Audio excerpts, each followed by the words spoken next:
खान और आज है मेरे साथ एक ऐसे गेस्ट जिन्होंने बहुत सारे काम किए हैं, जिन्होंने मार्शल आर्ट्स किया है, जिन्होंने फिलैंथ्रोफी की है, जो रॉजर्स के साथ काम करते हैं, जो रिक्रूटर है. तो he is a man of different talents. So let's welcome in Zubair Khan. Zubair, welcome to Rogers. Thank you so much, Afroz. What a pleasure to be here. Absolutely, it's our pleasure to have somebody like you over. Now, Zubair, I do understand that you are a crew or you are a trainer with for Muay Thai. That's right. Which is nothing but kickboxing. It's so tell us something about this martial art. This martial art. So yeah, people do confuse it sometimes with kickboxing because in practice it actually looks very much like it.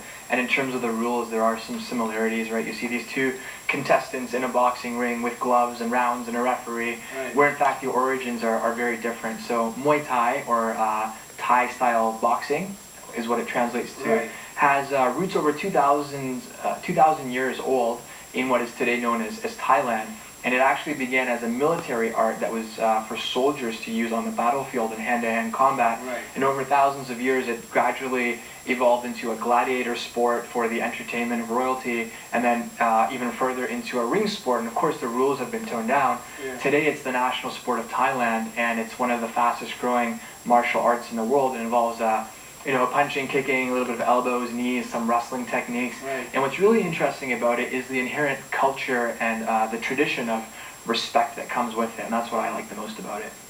That's great, I mean, we've always heard about Taekwondo, we've always heard about karate. Growing up, I used to learn about Bruce Lee, Yeah.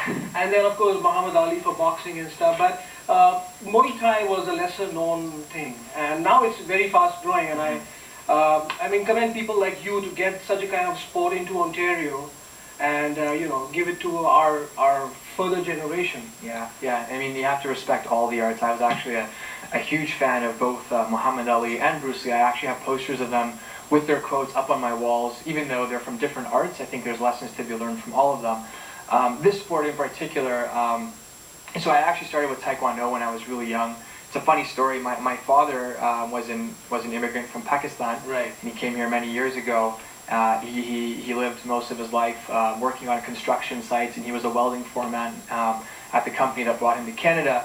And and unfortunately, back when he arrived, there was a little bit of racism sometimes and discrimination that he faced. And so he was worried about me. I was the youngest of 4 siblings and the only boy, and I liked to pick flowers and paint, and I was a bit softer, you could say. Right. And so he was worried about me. And then there was one time we were at a house party, and he saw another kid when we were about 4 years old pull me by my hair off of my tricycle and threw me aside, and I did nothing to defend myself. And so of course he stood up, and his heart was beating, and he couldn't take it. And that was the day he decided to put me into martial arts.